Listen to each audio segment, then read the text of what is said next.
Many women secretly struggle with feeling unattractive, drained, or unworthy, even when they try makeup, skincare, rituals, or any self-care routine. They feel the outside work isn't actually fixing inside. No matter how hard you try, there's always something missing. Does it sound like you? Does it sound like I'm talking about you? Hang in there. Let's talk about the reasons why do you feel the way you feel and how to stop feeling this and how to stop feeling this low and negative self-worth that's actually draining your energy and not letting you embrace your uniqueness. Hi, my name is Gurpreet. Welcome to my channel, Goddess Glowup, where makeup artistry meets spirituality and self-love, where beauty meets the soul. In this video, I'll show you the root cause of not feeling enough or not feeling beautiful and a 10-minute ritual to clear the glass so that your true glow can shine. And if you are ready to step into your Goddess Glow era, then subscribe and join me on this journey. Your beauty is already here and let's set it free. So let's dive into the root cause and find out what's actually happening. And I'm going to break down the reasons into 4 sections, which is psychological reason, cultural and social, physiological and lifestyle, and the last one is spiritual and energetic block. So the reason number 1 is psychological. Your inner critic, your old scripts that are running in the background, your belief system about who you are is a huge rock in front of you that is not letting you see your real beauty, that is not letting you see your worth, and that is making you feel that you are not beautiful and you are not enough. It could be your early experiences in your life that you have felt and you have seen, that you have experienced. It becomes your inner voice that is not yours actually in the first place to begin with. It's other people's perception and other people's perspective of who you are. It's actually this negative belief system. It becomes your inner voice that actually measures you against impossible standards. And I'm going to share my personal experience here. When I was little, as I told in my previous video as well, every time a relative used to come around to our house, the first thing when they used to see me, they used to say, "Oh wow, she's got a chubby nose. She's got a big nose." That actually became my reality. It wasn't mine in the first place to begin with. I never thought I had that kind of nose. But other people mentioning it, how chubby and big my nose was, is actually made it into my reality. I always looked at my nose as something which is not beautiful, which is not enough, and I need to change my nose to in order to look beautiful. And this is the psychological thing that your old belief systems, that your my tummy, I'm so hungry. Whoa. Okay. So it's just your inner voice, your old belief systems that actually make you think you're not enough because so-and-so is not beautiful about you. And to look beautiful, to feel beautiful, you need to get this thing corrected. So it's not ours in the first place to begin with. It's other people's perspective. And because I have grown so much, I have worked so much on myself, now I don't see it as big of a deal. When I used to think back in the day, I used to think I really need to do something with my nose because this is the one part that I really don't like. But now I don't mind. I don't see it as something that needs to be corrected in order to feel beautiful. I feel beautiful inside, and makeup is the tool which enhances your natural beauty. And the second psychological root cause is comparison loop. The internet, social media, it's all filled up with curated feeds of people's highlighted life events and experiences. Our attention span has gone so small due to short form content, and we are constantly doom scrolling, and the brain doesn't get time to rest, to observe. Brain doesn't get time to soak in, and it's just feed after feed after feed after feed, and your brain forgets the context. And it starts filling the gaps. They are better. I am not. They are doing so much in their life. I am not. They are happy. I am not. They are living their life. Clearly, I am not. And before we even realize, we actually have fallen deep into the dark hole of comparison. And the third psychological reason is cognitive distortion. Now, what does it mean? Brain thinks it's all or nothing. Let's simply put it into words. Brain has an ability either to think it's all or nothing. There's nothing in between. As if, let's look at the comparison loop. When we compare, what does brain think? I am not perfect. I am ugly. So when you look at somebody's beautiful face, a beautiful body, what does it start saying? It starts saying, I need to work on myself. I need to do this. I need to do that. I need to look in a certain way. This is beautiful. This is ugly. This is beautiful. This is not beautiful. Unattractive. Which actually what our brain is telling us, this person is beautiful. I am ugly. If I am not rich, I am broke. You're looking at a video where the person is flaunting their luxury. That means this person is rich. I am broke. It's not that, wow, I am where I am. This is my journey and I have grown so much and I've got big goals and I'm working towards it. No, straight away it signals the brain, that person's rich. I am not where I am. I'm working towards it. No, I am broke. If I am not happy, I am sad and life is meaningless. It's all or nothing approach of mind when you're going through this psychological wave of comparison. We read other people's minds a lot. We do this day in, day out, all the time. We read other people's mind. Oh, they think I look bad. They think I look too much. They think I look overdressed. They think I look underdressed. Are you familiar with this?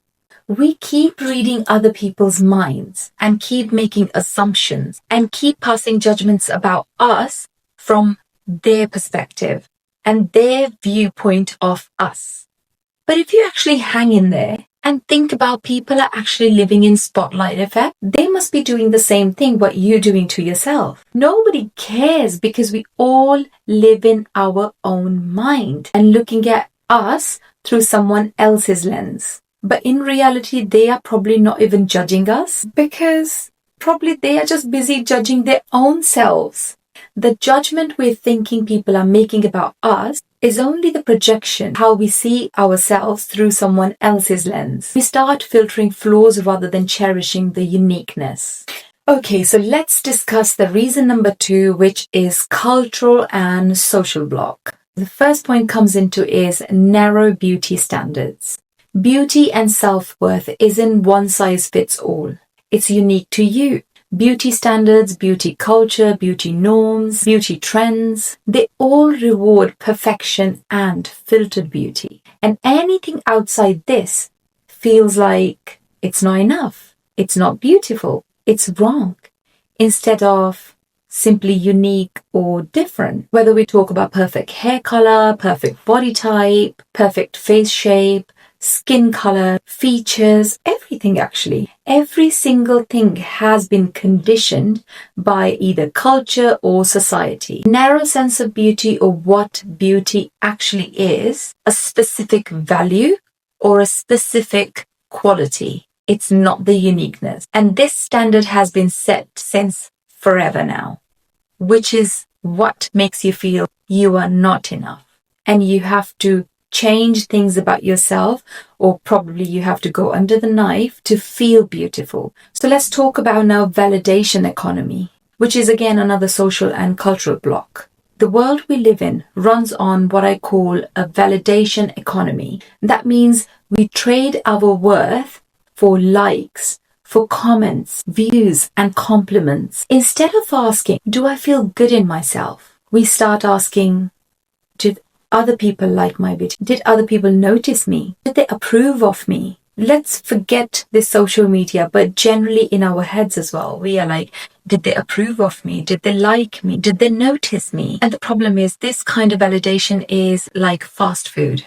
It gives you a quick hit, but it doesn't actually nourish your soul. You feel good for a moment and then you feel empty again. And you need the next like, the next compliment, or the next approval to feel okay, to feel worthy, or to feel you are enough. Real confidence comes when you stop chasing, and real confidence comes when you switch economies. When your worth isn't something that people hand out, you already carry it inside you. Now, this brings us to our third reason, which is physiological and your lifestyle. Frazzled nervous system, poor sleep, stress, anxiety, blood sugar crashes. It all brings in low mood and low glow. If your body isn't looked after, as simple as your daily physical hygiene, not getting ready for the day, not getting enough sleep, or even not sleeping on time, lack of movement, eating unhealthy, this stagnant lifestyle, of course you're not only feeling unattractive physically, but it is actually causing you feel unattractive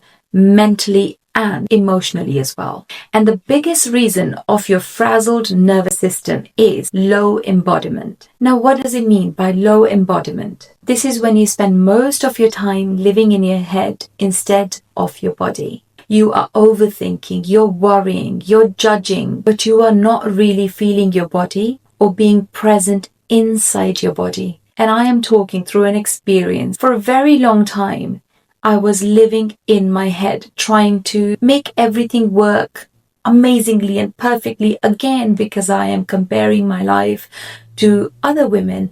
And I'm like, I need to work out. I need to start my YouTube, work. I'm a mother. I'm a wife. Look after my health. Make healthy meals. Make meals from scratch. I think I should start baking a bread. I think I need to upgrade my business. I need to invest in my business and make my business go really high. As a makeup artist, I need to do this. I need to do that. And aesthetics. And I'm like, what am I doing? I was putting so much pressure on myself, living in this anxiety, trying to make everything work, trying to control everything basically. And when this happens, you feel disconnected, you feel numb, you feel unattractive because your natural sensuality and your aliveness isn't flowing through. It is stuck. Embodiment is opposite. It's when you drop back into your body through breath work, through movement, through your senses. You use your senses to come back to your body, and suddenly you feel so much more grounded, confident, and radiant. Now let's talk about the last cause, which is spiritual and energetic block. Number 1. Leaky boundaries, absorbing other people's moods and their projections, their negative energy, playing small or dimming your light in front of them leaves you in haze. When you pick up other people's problems and their perspectives, their opinions, and carry them as if they are your own, it's like leaving the windows of your house wide open. Anyone's energy, good or bad, can flow right in. And this happens when you don't have a clear separation between your energy and other people's energy. You might feel drained talking to someone. You might say yes to things that you actually want to say no to because you feel responsible for other people's feelings. You might take on to other people's sadness, their stress, their expectations, until you actually start to feel heavy and disconnected inside. It's like being a sponge instead of a mirror. You start to soak up everything around you instead of reflecting it back. What isn't yours? When your boundaries are strong, you still care about other people, but you do not let their energy define you or drain you. Strong boundaries doesn't mean that you stop caring. They mean you decide. What's mine stays with me. What's yours stays with you. And that's the way you still can love others without losing your glow. And the second energetic block is unexpressed self. Your killed creativity, your unused soul gifts. This stagnation shows on your face and in your aura. We are all creative in our own unique ways, and we all have a purpose on this earth. When you're hiding parts of who you actually are, your feelings, your creativity, your uniqueness, your opinions, your voice, or even your style. It's like keeping a favorite song inside your head, not singing it out loud. And over time, this silence creates frustration, sadness, or sense of being stuck. And when you start expressing yourself through your words, through your voice, through your art, through your movement, through your style, even the smallest choices that you make day to day, your uniqueness, your energy begins to flow again. And you naturally start to feel more alive and more radiant. When you feel attractive, it's rarely about your face. It's rarely about your body. The root cause lives deeper. It begins with your inner critic, your old scripts, your old voices that told you you are not enough. And this grows with comparison loop and social media that actually tricks your brain thinking you are less. Your nervous system carries the stress and your energy field absorbs what actually isn't yours. And suddenly you forget that you are the diamond. But here's the truth. You were always shining. You just needed to clear these fingerprints. And let's talk about the reset that can help you polish these fingerprints. Beauty starts with energy. And when your aura is clouded, you won't feel radiant. Even if you look radiant, even if you put so much effort into looking radiant, you won't feel radiant inside. But when your aura is cleansed, your natural glow shines through effortlessly. Each morning, light a candle while getting ready and affirm to yourself, I am radiant. I am worthy. I am a goddess of light. Speak it to yourself. Speak it into the flame. Let it carry your intention for the day. Your beauty isn't painted on your face, on your skin. It's poured from your soul. You will carry this vibration throughout the day. And if during the day you feel yourself stuck again in the comparison loop, just give yourself a 90-second reset. Hand on heart. Inhale for 4. Hold for 4. And exhale for 6. Repeat this 6 times. While you control your breathing, name it. Name this feeling what you're feeling. No matter what feelings you're feeling. For example, if I am on social media and looking at other people's feed is making me feel anxious, which is screaming in your head and saying to you, you are lacking behind in your life and you are not enough, I would just stop and breathe and say to myself, this is a wave of comparison. This isn't my truth. I see you. I acknowledge this feeling, but you do not belong here. I let you go. Drop back into your body. Use your senses to feel present. Press your feet onto the floor. Take a deep breath. Feel your chest rising when you're breathing. Now that you have acknowledged the feeling and you have grounded yourself by breathing and came back in your body, now affirm again. I return to myself. My light is bright and my light is unique. I am feeling present and I am enough. Try to understand your body, how it reacts to comparison and how it actually makes you feel. Label this feeling and let it go. Let it go and let it merge with divine light. Let it heal. And don't forget that you are a diamond. The world may smudge your shine, but with self-love and care, you always return to your light. Beauty is both energy and action. And say this with me. I choose softness and authenticity over perfection. I am not late. I am on soul time. My face is a beautiful garden. I water, not judge. And if this video has made you realize how naturally beautiful you are and how to come back to yourself when doubt creeps in, then share it with a sister who needs to hear this. Your glow is already here. Let's set it free.